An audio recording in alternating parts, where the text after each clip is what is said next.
We welcome you into week 3 of the Ken Sparks Show. I'm Adam Cavalier alongside Carson-Newman head football coach Ken Sparks. Carson-Newman falls in a tough defensive battle at home, 14-7 to the Catawba Indians. Ken, welcome in a tough one, really tough game here at Mossy Creek. Catawba just its 4th win all time in this facility. What did the Indians do to keep the offense at bay and pull out a 14-7 win? Well, we first of all, we weren't coached very well from the head coach. I probably put in more hours than I have in a long time this past week, but evidently I'm not connecting the right way. And and in, coach's defense, they can only put a plan together. They don't get to play, they don't get to execute a plan. And but ultimately, it all comes back to me, and I understand that. And I hope, the last 24 hours, I've really been, how it is anytime you go through a loss, regardless what it is in life, then it affects you. And so I was reminded, I was reading this morning, had a devotional this morning, and it was talking about, you should be joyful always and joyful in all things. And so I had asked the Lord to forgive me this morning. And my number one job is to be an encourager, and you can't be an encourager if you're a sour brain. Mm-hmm. And so I've got to do a better job of that. And that's the reason I say, that I've got to coach better. That's just all there are to it. And when you said, I got pretty excited when I heard you say in a defensive battle. I like that. I like that, because I promise you the offense is going to score some points, and they're going to get some things squared away. But we got stuffed pretty good yesterday, and we got stuffed up front. We dropped a pass or two. We didn't throw the ball like we needed to, once or twice, and so. It's the whole package as always. Yeah. And so running backs missed a hole once or twice that might have gone for a big one, but anyway. But probably the most frustrating thing to me is missed 2 field goals. Yeah. Because both of those would have made a difference. One right before half, and then to take the lead, and then so they leave the field fired up, and we leave the field, boy, we should have had that one. And then we didn't miss another chip shot. Get it blocked, and to put us up ahead of the game. And we just never did get over that hump because of 2 missed field goals. And so, and we got smashed up front. Same thing we did on the offensive line. We got smashed up front, and by the same people. So we got some things to work on. What opportunities for growth are there? Not just on the field, but off of it from a game such as that? Well, you can answer that, and I can answer that. The time that we've grown the most is when we've had the hardest times in our life, or when there's things that happen that we had to deal with, that were setbacks, and sometimes upsets, and sometimes things that are in the hands of other people besides ourselves. And so, how do we respond? The value of life most of the time will come down to how we respond to difficulties, because there's going to be difficulties. And so that's what we got to do. We got to respond. And this is another, it's just football. Mm-hmm. But boy, do we spend a lot of time on this one, on football. And do we teach a lot of lessons through this. And so you can teach a whole lot better from winning than you can from losing, as far as having great examples that you like, but probably you learn more. We can learn more this week than we have any other time. I hope we do. I hope we take advantage of it. Challenging first half. We break it down when the Ken Sparks Show returns after this. Welcome back on the Ken Sparks Show. Carson-Newman falls to the Catawba Indians 14-7 in the South Atlantic Conference opener. I'm Adam Cavalier alongside Carson-Newman head football coach Ken Sparks. Ken, a 7-7 ball game at the half. You talked about the field goal in the previous segment. Was that the the key point of that first half, or is there something else? I thought we were really slow right off the bat offensively. We didn't look like we were playing with a lot of really crisp and really getting after it like we needed to. And so I don't know if there's a turning point or not, but the field goal was huge at the end of the half. 7-7 ball game at the break. We take a look at the first half highlights. Short side right for the Indians. Sheehan takes, and he'll keep it left side and goes nowhere. Designed run play for Sheehan, and he paid for it. Bembry, McFadden, and Coates lead the charge and knock Sheehan back to the 26. -2 on the play. Second down and goal to go from the Carson-Newman 7 on the right hash for the Indians. Sheehan in the gun, Smart to his left, Taratz and Mosic. It faked the jet sweep to Taratz. Sheehan keeps it himself up the middle and plunders his way for 6. Touchdown, Catawba. A 7-yard gain for the score for Sheehan, all facing 3rd and 4 and trying to avoid a second straight 3-and-out. Ball on the right hash at Carson-Newman zone 24. Thomas back to pass, rolling the pocket left, throwing it out over the middle of the field. Has Ward, comes back to the football, complete at the 38. Ward on his horse, racing to the left pylon. He'll get dragged down before the end zone. Addison, the touchdown-saving tackle at the 1. But what a great adjustment by Trayshawn Ward to come back for that football. A 75-yard gain through the air. First and goal from the 1. Thomas takes, hands off. Baker, too easy. Touchdown, Carson-Newman. The trap right side goes for 6, and Damian Baker gets touchdown number 6 of his senior season. The Eagles an extra point away from tying this one up. Baker and Taylor are the split backs from the left hash. Thomas takes. Back to pass, now steps up. He's hitting the backfield and he'll get sacked. Back at the 4. The pressure came from up the middle. Lackey led the charge and was helped by Jonathan Jean. A loss of 5 back to the 5. Tie game 7-7 from the Carson-Newman 25. Sheehan in the gun, drops back to pass, throws it out left sideline, complete to Gavin Rose on the screen, and Rose blasted in the backfield by Emmanuel Orange. Orange hits him for a loss of 1. Back to the 26.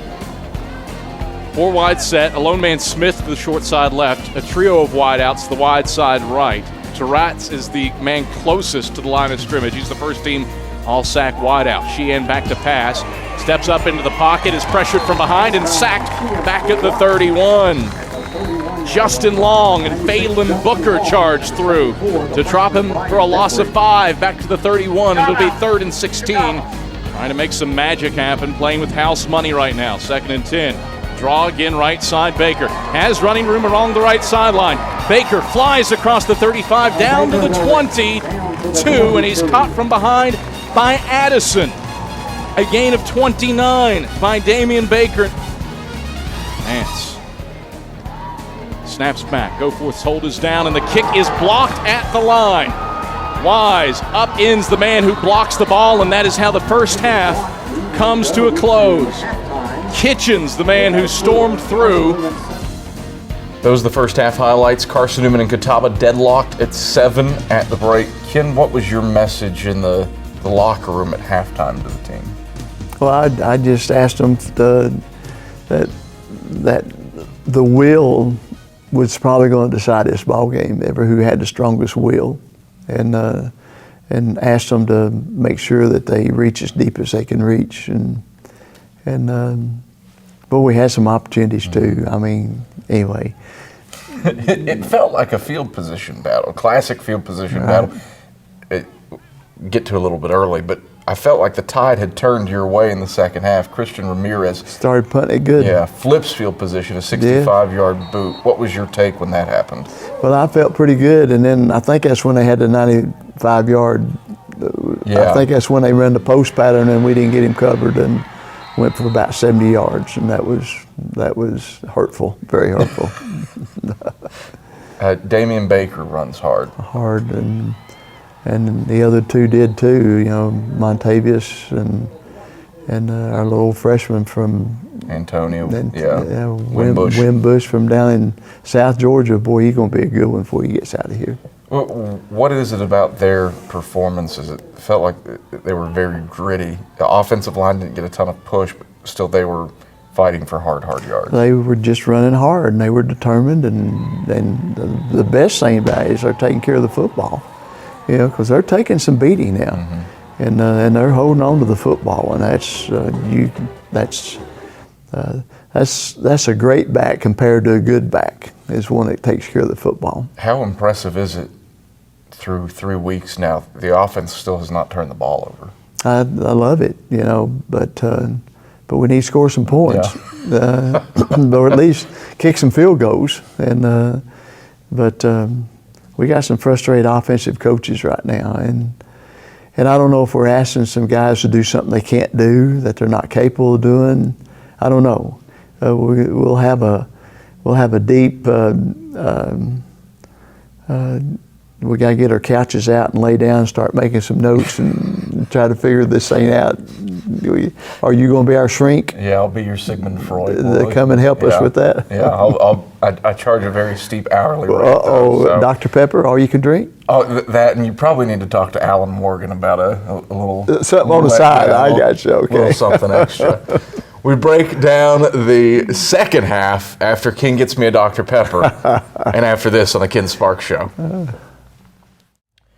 Back on the Ken Sparks Show, Carson-Newman falls to Catawba 14-7. The Eagles lose their conference opener for the first time since 2011. I'm Adam Cavalier alongside Carson-Newman head football coach Ken Sparks. Ken, defense really shined throughout that game. Brian Bembrius, an unbelievable push, 3 tackles for loss from his defensive tackle spot. Demetrius Harris was hurt this week. Justin Long comes in. 6 tackles, a sack, a couple tackles for loss, 12 tackles for loss as a whole for your team. What about the job of the defense? Well, I'm really, really proud of them, because probably 4 or 5 guys that would have started that game didn't even dress. And so that means that somebody filled in the gap. And guys like Justin Long, is that a great story or what? He probably hadn't played 25 snaps since he's been here in the ball game, and then comes in and does what he did. And I'm so proud of him, and proud of the whole defense, proud of the defensive staff. What a great job they keep, putting together with a bunch of young guys, a lot of young guys. Thank goodness we got some experience in the secondary, and they're making some good plays. And even a guy who doesn't have a ton of experience here, Xavier McFadden. Good football player. Great, gets the start for the first time yesterday, and only 10 tackles in his starting debut. That's not bad, is it? No. That unit, I think, is going to get better. Of course, we've been tested every game. The first 2 was kind of the wishbone modified in different ways, the first ball game, and then they call it the flex bone, I guess, and a lot of different formation, a lot of different looks, some option, and then this week, the third week, we got a team that is going to try, more of a pro style running game, a zone read, and a zone inside outside zone, and trap and throw the football, and so. I was really, I'm pleased. Of course, Mars Hill, our next one, we'll see everything ever invented by man, the tricks and all that. And Coach will be drawing up some new ones this week. But it's, I'm really proud of our defense, the way they've responded so far. Can you compare Xavier McFadden to anybody else that you've coached? I mean, he was flying around to the ball wherever it was. Does that remind you of anybody? Well, we had a guy here many years ago by the name of Chuck Prophet, and it's not bad. Xavier was. If we had him for 4 years, he would. Excuse me. I think he would have some statistics like Chuck had, and he's not hardly as big as Chuck, but when somebody came through the line of scrimmage, most of the time they ended up with a headache because Chuck was unbelievable, and he is tied for the school record with all-time interceptions with 25. Yeah. You know, and so Xavier's going to pick some before the year's over. I just believe he is. And he seems to be at the right place at the right time. Not a bad second half for Xavier McFadden. We take a look at Carson-Newman's defensive highlights from the second half. Eagles end up falling, though, to Catawba 14-7. A 65-yard punt for Ramirez flips field position. 2nd and 10 Catawba after a rush for no gain by Littlejohn. It's a play fake out to the right side for Brown. Screen blown up. A loss back to the 2. Dante Thomas. 2 blocked kicks for the Eagles. That's hurting too. Sheehan fakes the draw. He's going to air it out over the middle of the field. Once Brandon Brown catches it in stride at the 30 and gets dragged down from behind by Ian Jacob inside the 15 along the left hash marks at the 13-yard line. The big play that Catawba hadn't hit. They get it over the top to Brandon Brown. Catawba out of sorts, sending men in motion all over the place. 5 to get the play off. 3rd and 5 for Catawba from the Carson-Newman 8. Sheehan checks to the sideline. 1 second left, does get it. Throws out to the right sideline for Williams. Does he haul it in? Yes, touchdown, Catawba. Williams along the right side of the end zone. Hauled it in front of Jason Williams. The 8-yard hookup is true. Those are the second half highlights. Carson-Newman falls to Catawba 14-7. When we return on the Ken Sparks Show, Michael Watrang shines the Eagles spotlight on wide receiver Steven Isom. Welcome back on the Ken Sparks Show. Carson-Newman drops its sack opener to the Catawba Indians 14-7. Time now, though, for our Eagle spotlight, and Michael Watrang shines it on Carson-Newman wide receiver Steven Isom. When senior wide receiver Steven Isom graduated from Alcoa High School in 2011, he was a 4-time state champion and had scholarship offers to play football and basketball.